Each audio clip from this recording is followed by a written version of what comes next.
వచ్చేసి మదిగిచ్చేసి మాసి చేసిన ఋషిలాంటి నా రుచి మార్చిన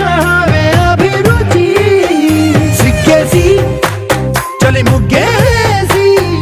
పూసి గోలిపిన దారి గమ గప్పదనిసి చేర్చిన స్వర్గంలో సౌఖ్యాలన్నీ నీలో పొంగేనే ప్రాణం పోసేనే